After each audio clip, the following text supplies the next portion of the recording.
Good morning, everyone. This is Veronica Tracy Smith, and I'm here with Barbara Alexander, and she is talking about 3 faces of spirit today.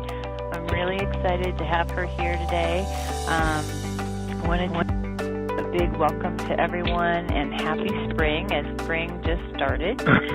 And we are now entering a time of rebirth and regeneration and newness and opening to new things. So I think this is going to be a lovely topic for a start of spring here.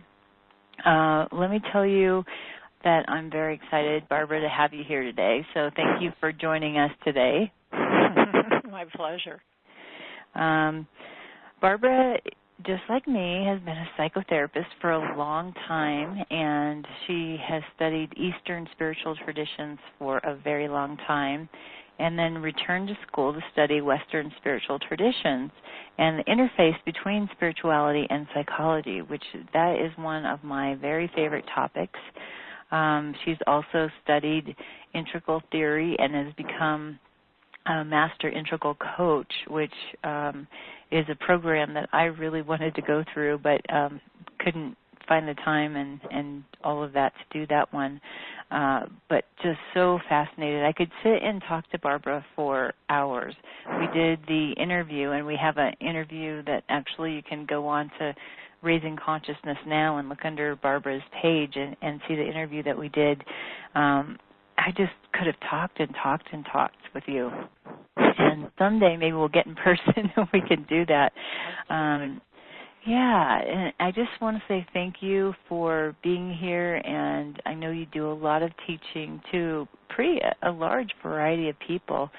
So I'm really happy that you're part of Raising Consciousness Now. It means a lot to have someone of your caliber and be part of what we're trying to do, and that's raise the consciousness on the planet. So one little housekeeping thing before, Barbara, you jump in there is I want to say we have it in lecture mode right now, and if you'd like to raise your hand during any time, you can hit *2.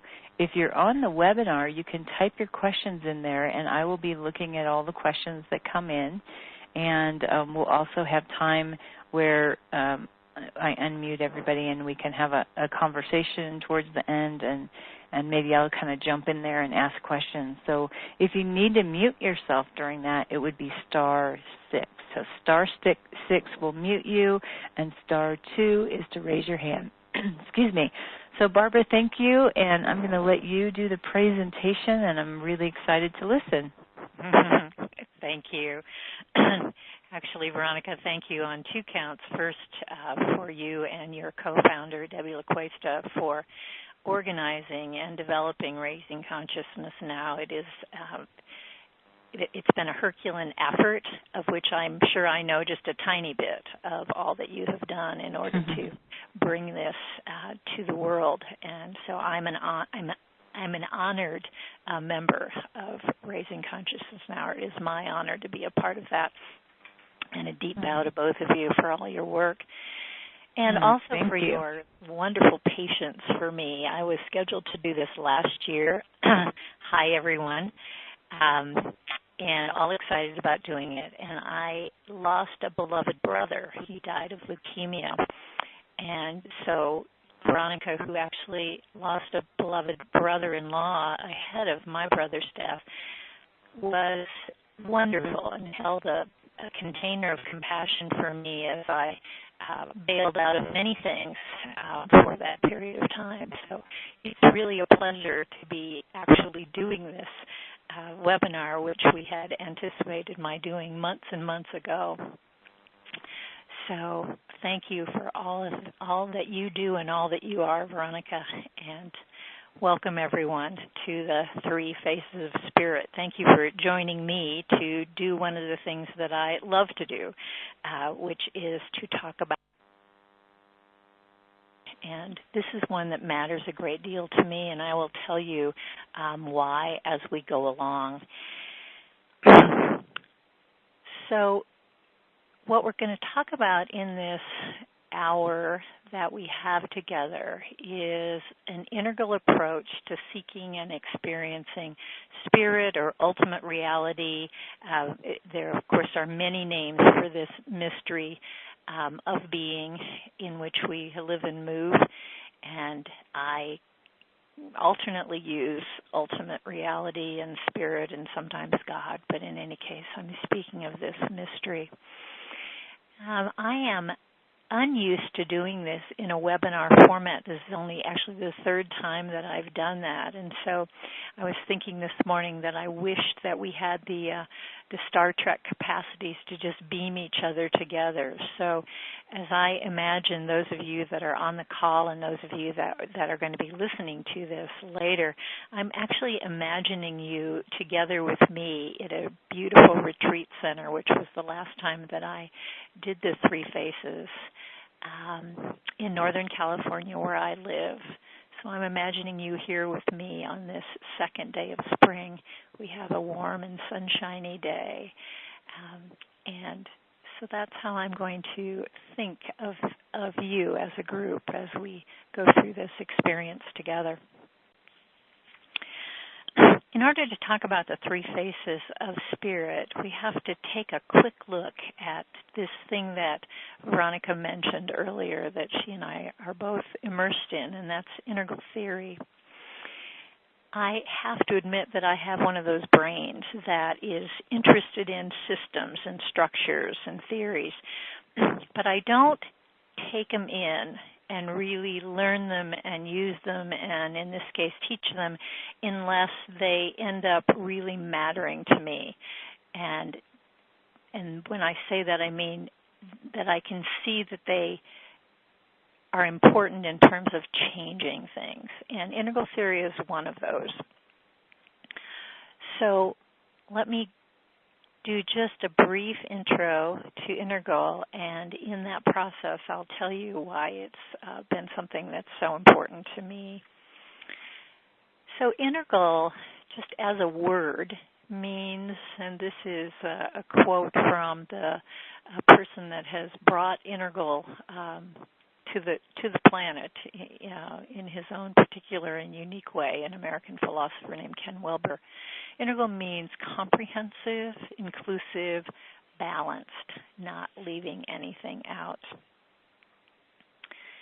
Ken is a master synthesizer, and in my life, the information that he has pulled together from the pre-modern spiritual traditions, from all that Western science, including psychiatry and psychology, has brought to the fore, and the insights of postmodernism have helped me in a whole variety of ways. But his mastery of the topics and his ability to bring them together into a framework is really quite remarkable. When I was a young graduate student in counseling psychology, I was in a program that rather than focus on one particular methodology, it actually exposed us to a whole variety of methodologies.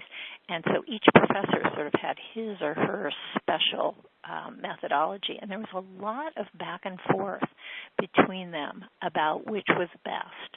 And, of course, the students picked up on it, naturally. And it was difficult because I couldn't find the ground, like which one is better, and is it true that one is better than the other?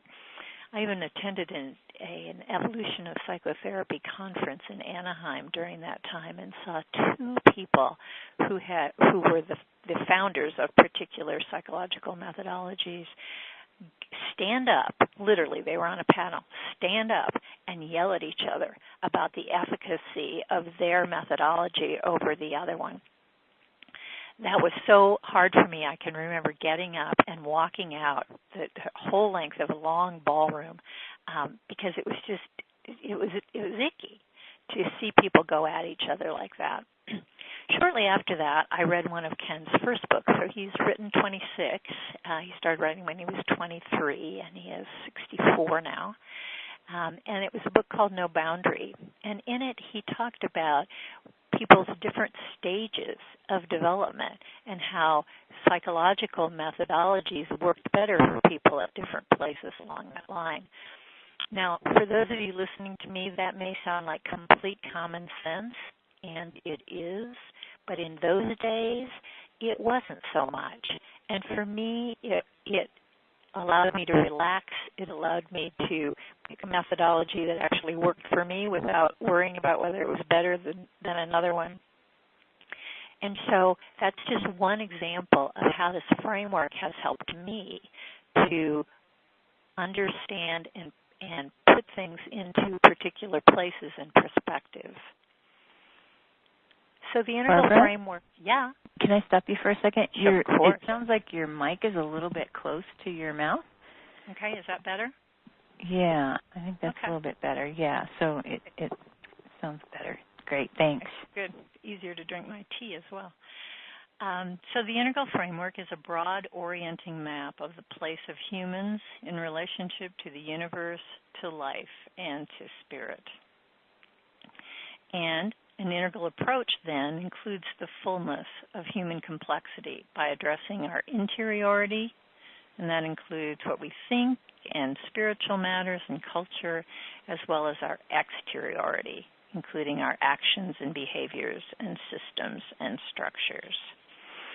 So it's broad. There's a lot to it, and I'm just going to talk about one aspect as an intro to three faces, because it is that from which the three faces material, which is actually part of integral theory, came.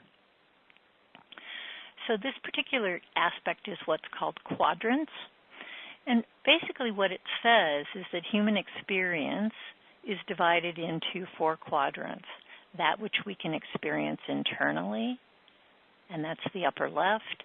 The upper right, which is our external actions, things that we can actually point to. And then in the lower left, our collective beliefs and worldviews.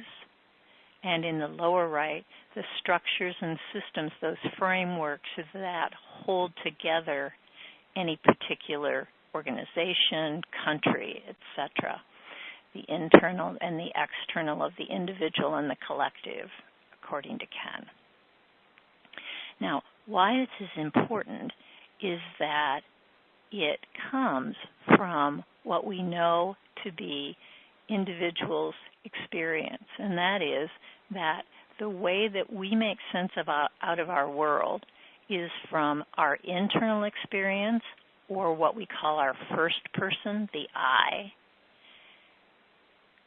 We make sense of out of our world also from the perspective of the lower left, the second person perspective, or the I, thou, the you, or what we call we, and from a third person perspective, and that is what we can point to and talk about, and we call that it or its. This also maps to an old familiar, the good, the true, and the beautiful.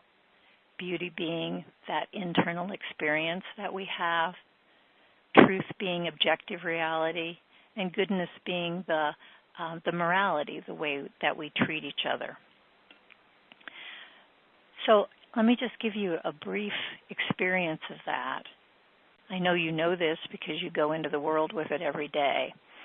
But for the moment, just sit back in your chair and look around your room. And let your eyes fall on the things of the room. That which you can point to, you could have conversation about. This is you having a third person experience.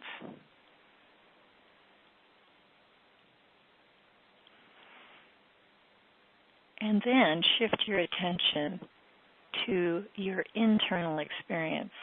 You might want to close your eyes to do that. And just notice whatever pulls your attention. It may be your thoughts, maybe a body sensation, maybe an emotion.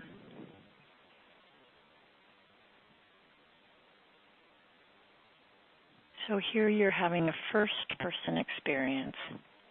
And unless you wanted to tell us what you were experiencing, we wouldn't know that.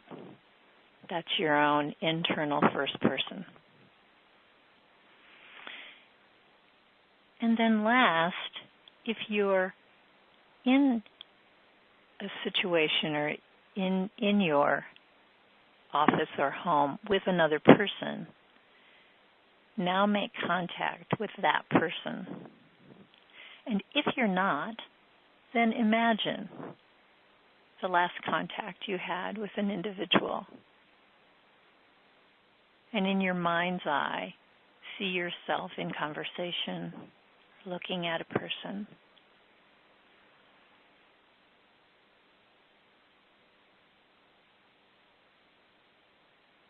And that's what we call a second person experience. So hopefully in that brief little demonstration, you could feel the quality of difference between a first person, a second person, and a third person experience. You might also just wonder to yourself or notice to yourself if one or the other was more comfortable for you, because there's a fair amount of information that says that each one of us has a favored quadrant. We have a more natural lean toward the upper left, the I, or the lower left, the we, or the upper right, lower right, which tends to be the third person. So you can just hold that as an inquiry. And so, from there we move to the topic of today's conversation, the three faces of spirit. Because if we experience the world in all three of these perspectives, then it makes sense that we would experience ultimate reality in these three perspectives as well. And what's fascinating is that those pronouns, the I, the you, /we, and it, are thoroughgoing through the languages of the world. So this isn't just a Western idea. These ways that we experience the world are thoroughgoing through us across cultures. When this material was coming together, it was in the early 2000s, and there was a group of spiritual teachers who gathered with Ken at his loft in Denver, and they were learning and sort of embodying integral theory as they were sharing with each other their own spiritual path, the paths that they were deeply, deeply involved in. Many of them were teachers. And their names are way too numerous to give you, but I particularly wanted to highlight some of them. Father Thomas Keating and Brother David Standelrast, Patrick Sweeney, Diane Hamilton, Sally Kempton, Mark Goffney, and Terry Patton. And I had the pleasure, so this is when I was in seminary, I had the pleasure of doing some work with Terry, who is now my friend and colleague, but then was my coach and spiritual director. And I was struggling yet again with the very strong ideas that people held about their particular theological perspective. Once again, integral theory came to my rescue as I began to understand worldviews, particularly worldviews as articulated by Jean Gebser, and came to understand that people literally see what they see from a worldview perspective, and they can't see outside of that perspective. So the way that my classmates, this time it was just classmates, not my professors, but the way they were arguing with each other about how completely right they were in their theological perspective was yet again hard for me to get my head around, and much easier to understand and have compassion for because of integral theory. So I'm working with Terry, and he challenges me about the fact that I have sort of missing in my particular way of being spiritual in the world, I have missing a second person perspective, and I had absolutely no idea what he was talking about. So as we go into this, I will tell you more about that story and several other people's stories, only to make the point that I think this really matters because this is central to our lives, and many people have been marginalized, made fun of, all kinds of difficulties because of a perspective or a lack of perspective. So just to recap before we go on, all human languages have versions of the it, third, the we/you, which is second, and the I, or the first person. And that this includes our experience of spirit. So that's why we call it the 1, 2, 3, or the three faces of spirit. And we explore these things in order to see our own perspective better, because each one of us probably has not only a lean sort of generally, but a lean in terms of the way that we experience the divine, to better understand others, to honor all three perspectives. And I'll make the case that this can give us a more whole and inclusive experience of the divine, focusing on all three perspectives. Veronica, please feel free to jump in here anytime if you have questions or comments, things that I can enlarge on.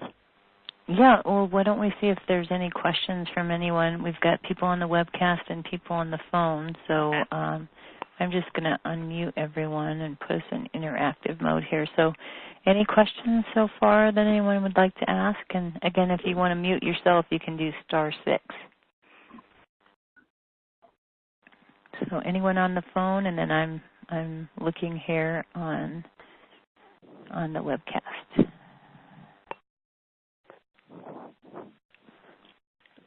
Yeah, okay. So let's continue on. How's that?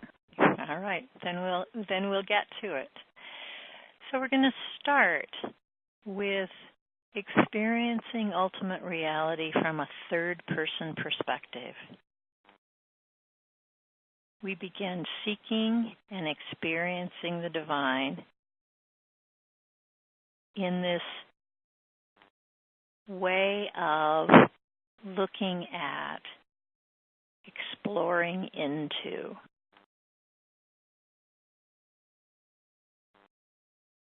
And as you look at these pictures, you'll see children looking at the Torah. One way that we demonstrate a third-person perspective, and another of someone embracing the beauty of a sunset, I think, maybe sunrise. The third-person perspective finds us contemplating, thinking, studying, and talking about ultimate reality.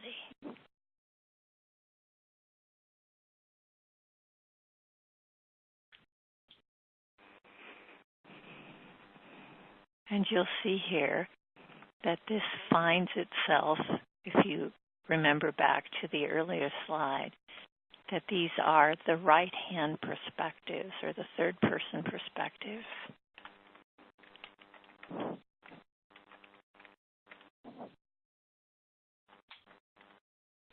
Our minds, our eyes, our senses open to the ultimate mystery of existence. We see patterns and colors and energies and texture and contours of spirit in nature, in other living things, as well as ideas and concepts.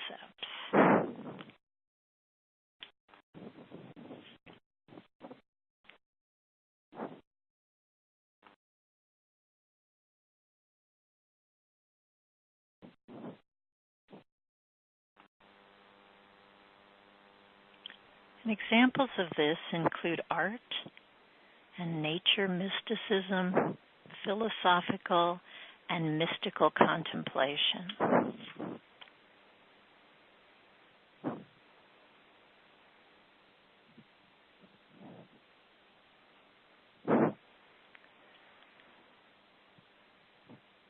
And this particular perspective will move us to service because it gives us the sense of spirit in all things.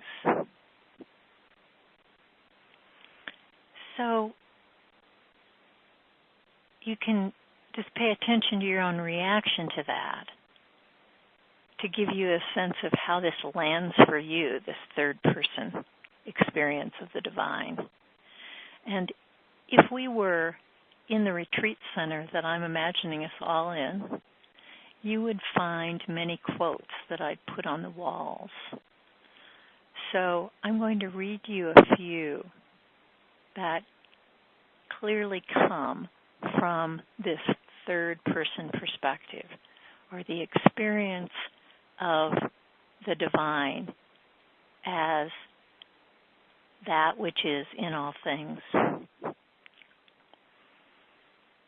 All the world is holy, we are holy. All life is holy. Daily prayers are delivered on the lips of breaking waves, the whispering of grasses, the shimmering of leaves.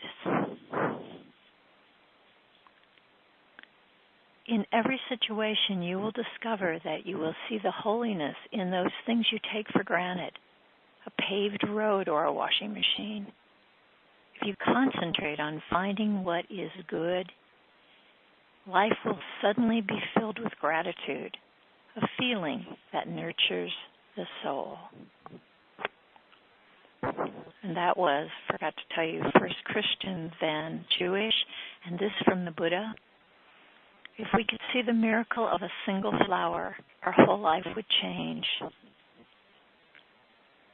Or from Elizabeth Barrett Browning, earth's crammed with heaven, and every common bush afire with God. And last, from one of my mentors, David Steindl-Rast, a lifetime may not be enough to attune ourselves fully to the harmony of the universe, but just to become aware that we can resonate with it, that alone can be like waking up from a dream.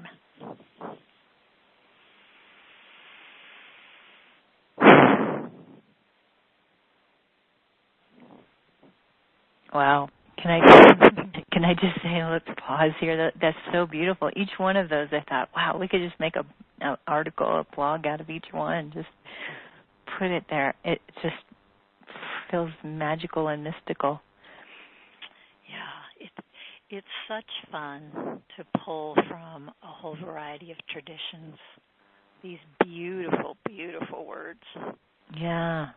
Can I ask you mystical contemplation? Can you say more about that? So it's the well. So here's an example, and this is a perfect time to tell you a story. So mystical contemplation is really contemplating anything deeply. So you can contemplate sacred text in a way that, when you meditate with eyes open, and they talk about just going to soft focus. So it's reading with a soft focus. It's just letting the material sort of enter you.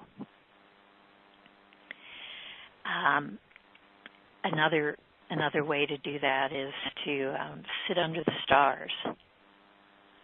And it's not looking at the stars and telling yourself which constellation is which, but it's more letting the mystery of the experience enter you. Wow. And one of the things that's true is that you can find these perspectives in almost all the religious traditions. Not all of them, but most of them you can find all three perspectives. But every one of them leans heavily, or as they would say in the academic world, they privilege one. And so one of the reasons that this moves people so much, in my experience, is that many people were raised in traditions that privileged or leaned heavily on one particular perspective, and it didn't happen to be the perspective of this person. So a friend of mine who was raised in a Christian tradition, which very heavily leans on the second person, the I, thou, could never experience the kind of relationship with Jesus that the people around him did and described. And so year after year, summer Bible camp after summer Bible camp, he felt worse and worse because this was the way it was in that particular group of people, and he didn't have it. But as a little boy, he laid out under the stars night after night, particularly at that Bible camp, and contemplated the mystery of existence by that mystical contemplation of the stars.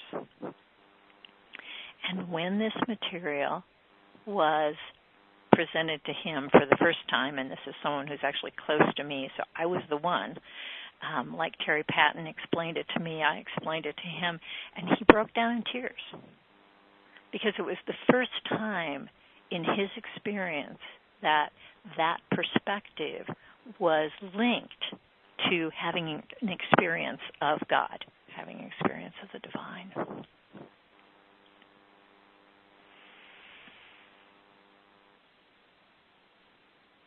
So we find the third face in many of the native traditions, in Taoism, and those of us that had as our root tradition one of the Abrahamic traditions, Judaism, Christianity, or Islam, are much more familiar with the next one. So let's move to the second face of the divine. Here we're experiencing spirit from the I, thou, or that second person perspective.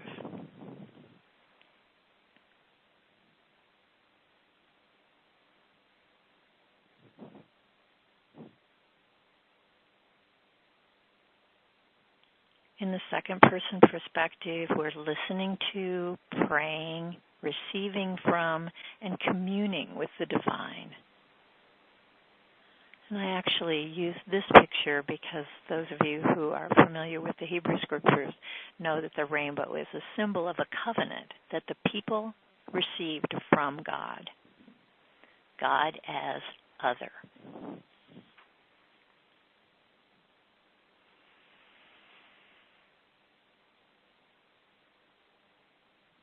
And here you see that we would place that in the lower left, in that place of we, or I,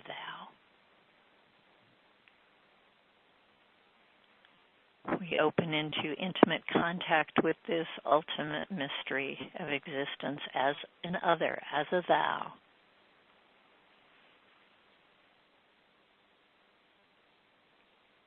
And as I was saying earlier, for many of us raised in one of the Abrahamic traditions, this particular perspective has become challenging because as we have moved away from the idea of a God in the sky sort of pulling strings, we have let go of the idea that there is an other, that there is that which is greater than we are. So, and that was actually, in my experience, what Terry was challenging me about when he was explaining the 1, 2, 3 of God, is that I had not only let go of an earlier concept of God, which was perfectly appropriate for me to let go of, but in that I had let go of and actually had come to, I'm embarrassed to admit this, but I had come to disdain a second person perspective. So for me, it was a reclamation that was incredibly important.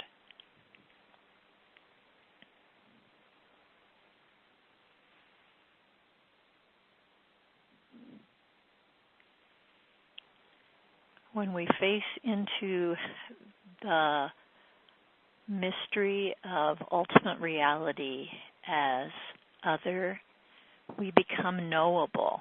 We don't any longer hide from that which is greater. And our hearts open and deepen. And from here we can experience a kind of surrender. And we also can experience being held in a divine embrace.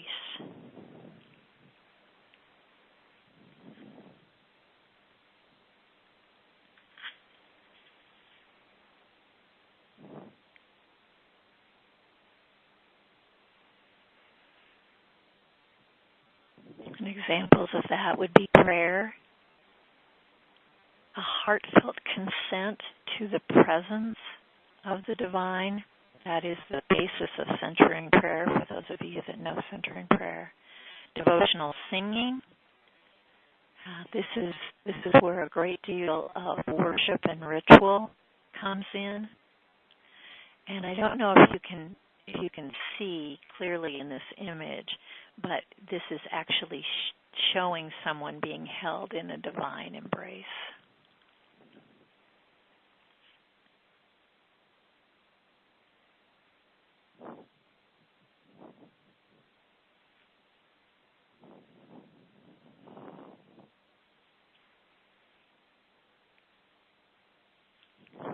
So let me imagine yourself yet again getting up and walking around the retreat center and looking on the walls for some of these beautiful quotes that talk to us about the experience of the divine from a second person perspective. This is from Ramakrishna.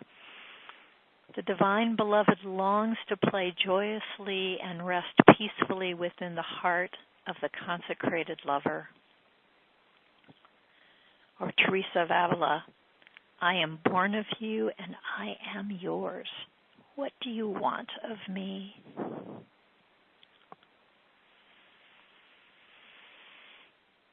From Rabia, how many gifts and graces you have given me. How many favors you have fed me from your hand. I look for your love in all directions. Then suddenly its blessing burns in me. Or from Mahayana Buddhism, the Buddha himself abides in the great vehicle and he saves all beings. If people turn in faith to the Buddha, he will not deceive them.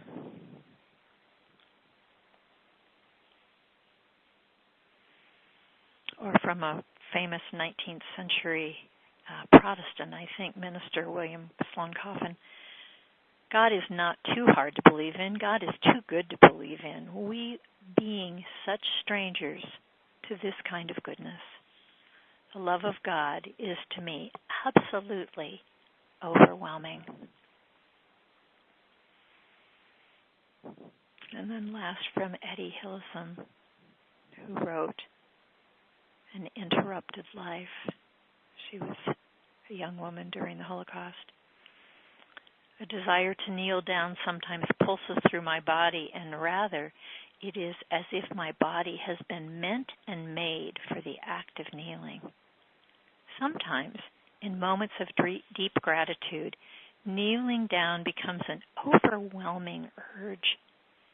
Head deeply bowed, hands before my face.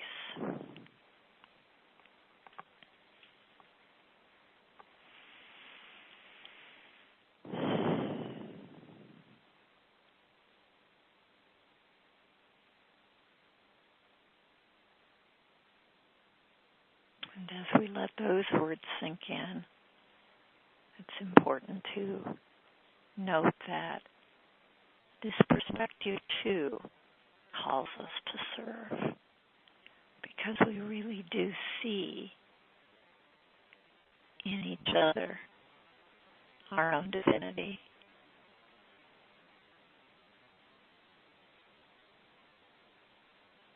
Thomas Merton, who is he's dead now, but he was a present day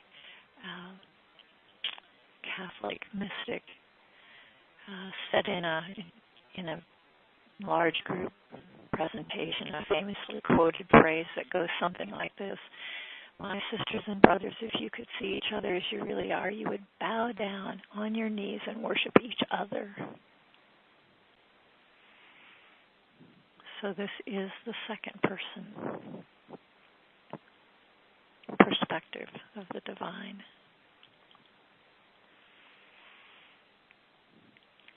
And last, we move to experiencing ultimate reality in the first person.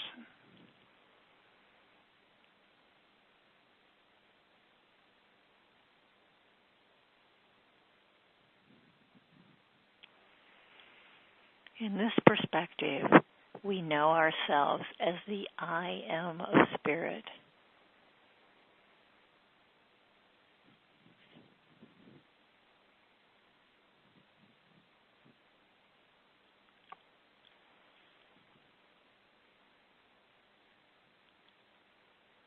In this way, we let go of all of our limited identifications, and we really do awaken to and experience the creative spark of the divine within.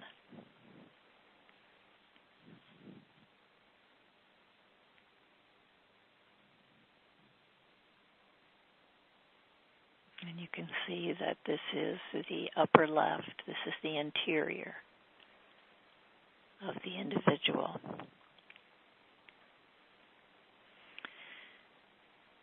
Examples of this are found in formless meditation, in sensing the presence within, of that deep realization that ultimate reality lives within us, and it moves us to develop a radically different relationship with ourselves and with others.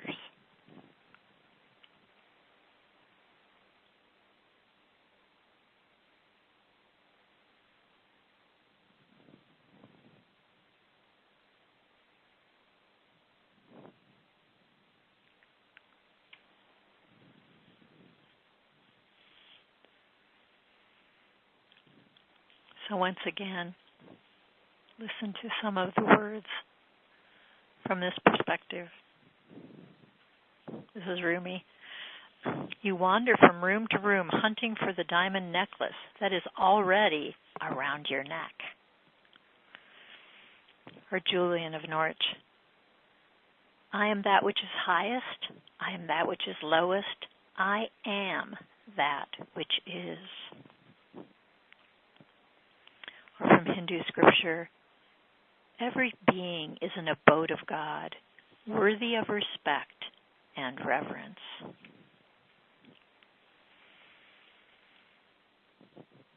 Or Saint Irenaeus, the glory of God is a human being fully alive.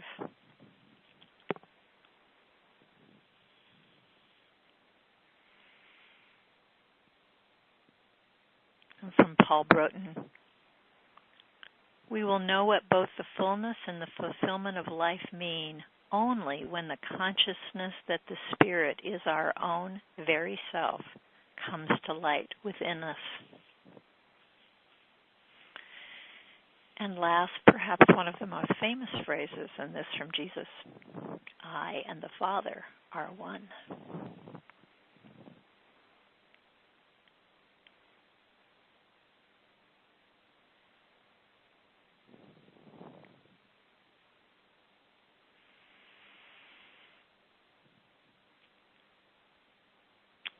And that completes our tour.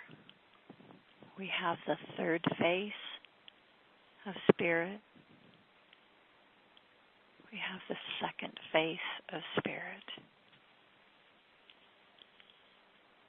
And we have the first face of spirit.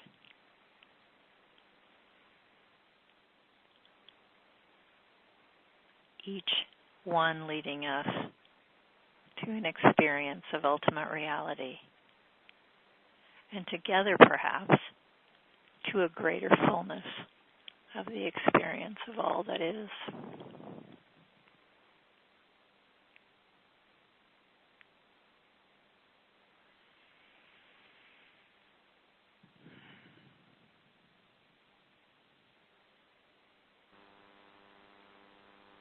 So now I would love to hear from you, of your reactions,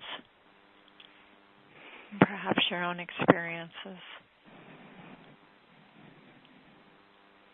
Well, first, let me say, wow, I feel of two minds, really. One, I've just been in a meditation this whole time going through this, and then so many things that are just kind of coming to my brain, even though I've studied integral. I'm not nearly as steeped in it as you are, but this gave me perspectives that I haven't had before on my own spiritual life. So I want to open this up for people to jump in. So we're in the interactive mode. If you want to mute yourself, then go ahead and hit *6. And we do have comments and things from the people who are online.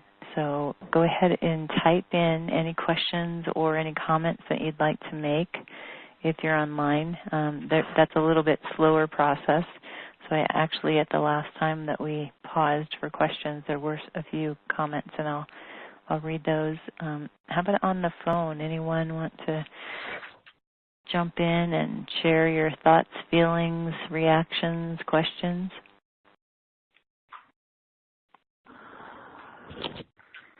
Hi, Veronica. This is Steve. I don't know if my mic is live. Yeah. Hi, Steve. Great to have you. How are you? Hi. How are you, Barbara? I'm good. Good.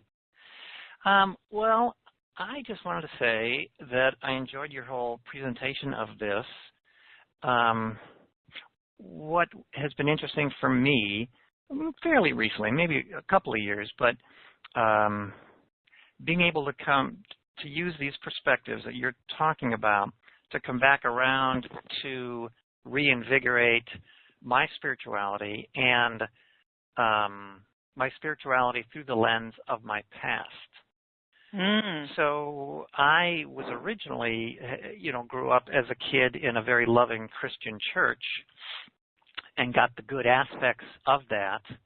And then as I grew and I came to be less satisfied or fully nourished by that perspective, I actually felt, you could say I fell away from the church would be one traditional way to describe that, and actually felt betrayed, felt like I had been fooled or duped, and, because some of the belief systems themselves felt like they couldn't really live in a rational world.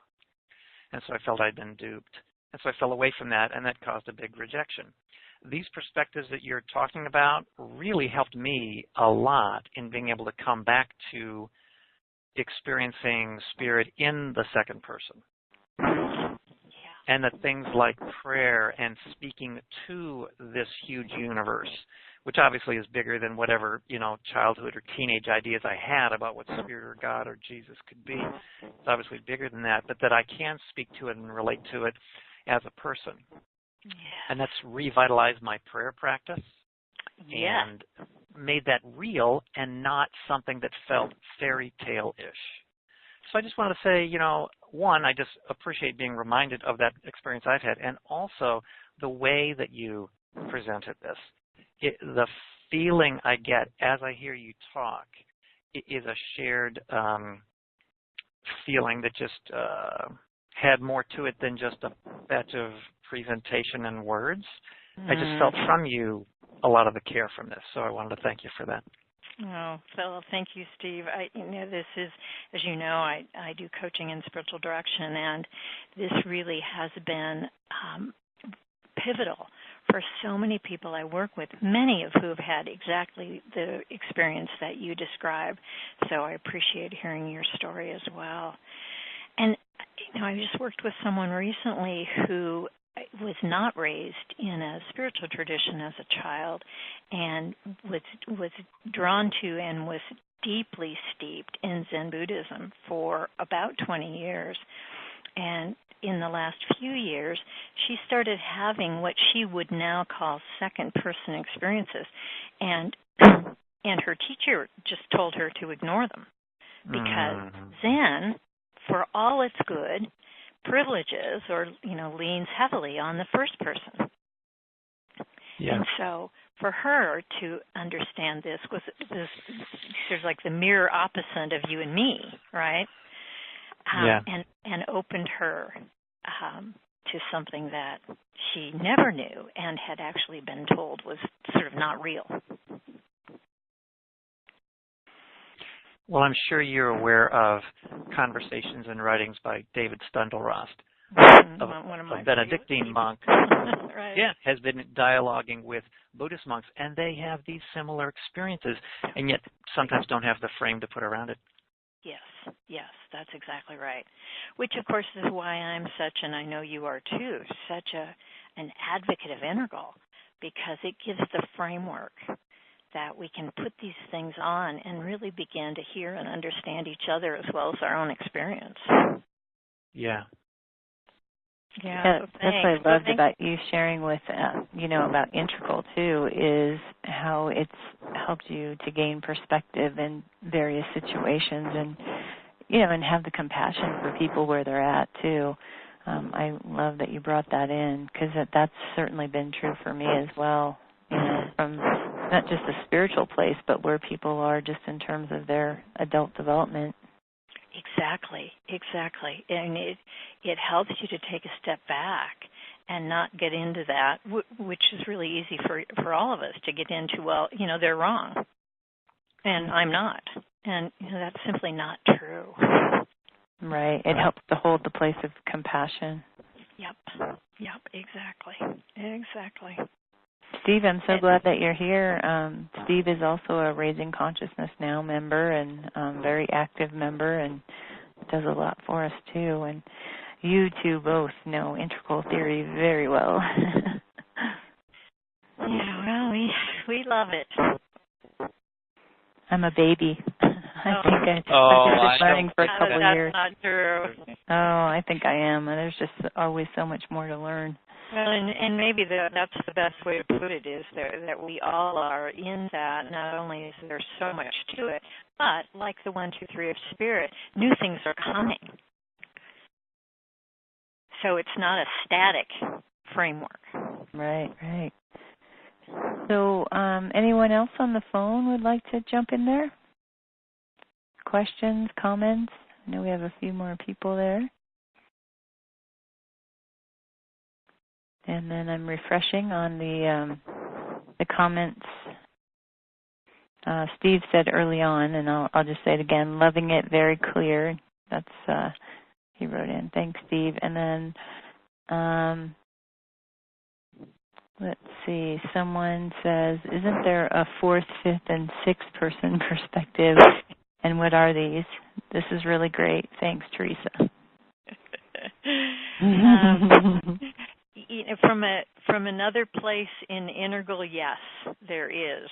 And that would be our capacity to hold complexity, our capacity to hold variety of perspectives, and also to understand how person A understands person B as person C. But from the perspective of our experience of the world, the first, second, and third is it. In other words, these are the ways in which the human gets or experiences the world, from an internal, from a you and me, and from a me and it, if you will, or the things that we can talk about. So yes and no.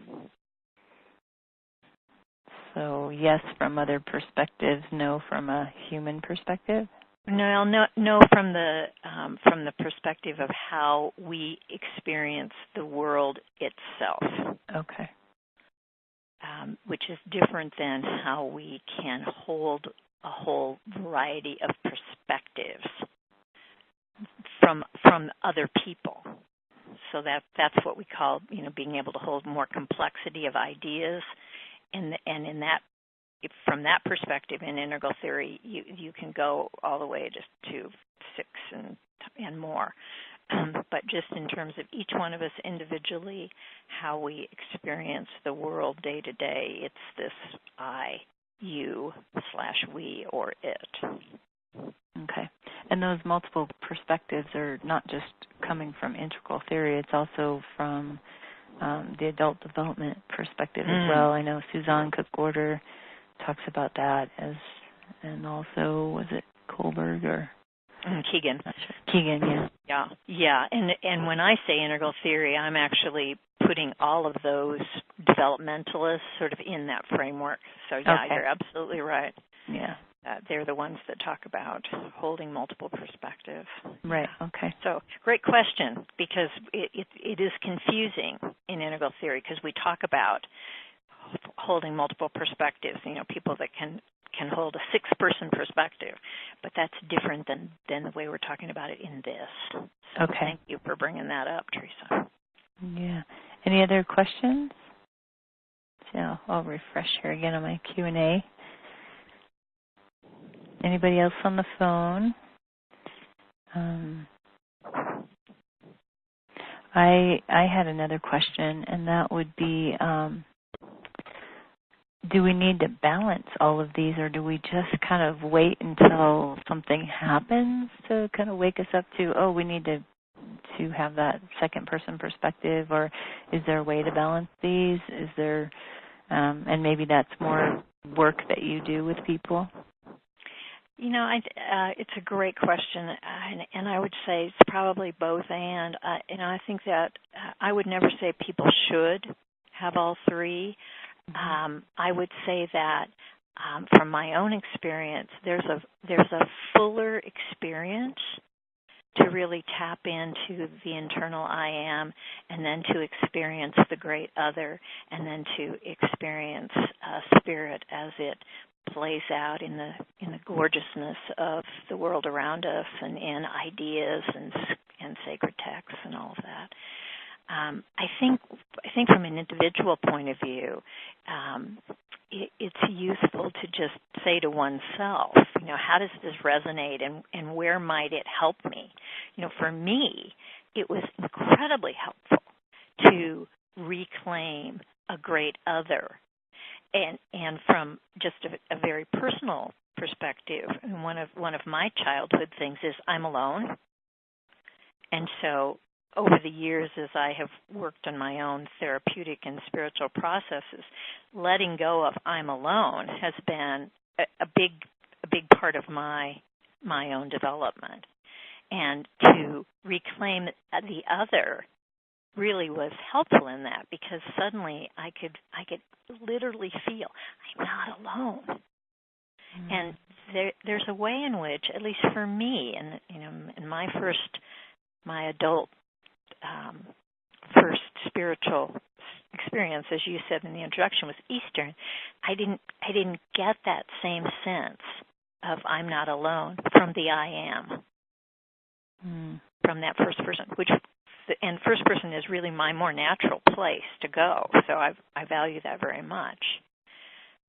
But just for me personally, to reclaim that other was huge psychologically as well as spiritually.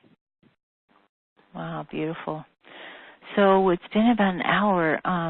Barbara, if people want to work with you or interested in, I know you do other classes. Do you have any classes coming up?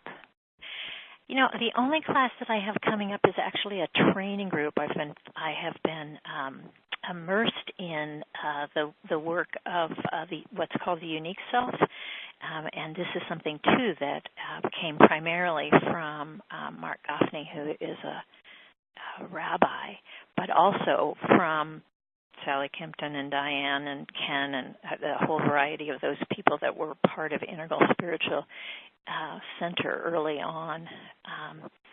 And so I'm designing a training program for coaches and spiritual directors and clergy on actually how to use what we're calling the unique self-dharma with the people that they work with. So I've put a lot of things aside in the process of designing that 8-month training program for professionals, which starts in June. Wow. But I'm available, so people. Oops, did we lose you, Barbara? Oh, we lost Barbara. Oh, that's not good. Okay, so to learn more about Barbara, you can go to barbaraalexandra.net, or you can go to raisingconsciousnessnow.com, and you can find her personal page on there, as well as Steve Spars, and you can read. We have quite a few contributors that are part of Raising Consciousness Now. And also I want to say that Barbara has her 4 articles on the 3 faces of spirit. So I'd encourage you to go on and to read those as well. So thank you, everyone, for joining us, and we hope you have a great day. And Veronica, I'm back. Barbara. I'm so sorry I got cut off. Oh, that's okay. Yeah, I started to say I'm available, and the slide that's up is how to find me. Right. I said barbaraalexandra.net, and then also people can find you on Raising Consciousness Now. And I encourage you to sign up for our email as well to find out more about webinars coming up and classes, and even to get our blogs. And we have a lot of videos on our Consciousness Now TV YouTube channel. So thank you, everyone, and have a great day. Thanks for joining us. Thank you, everyone.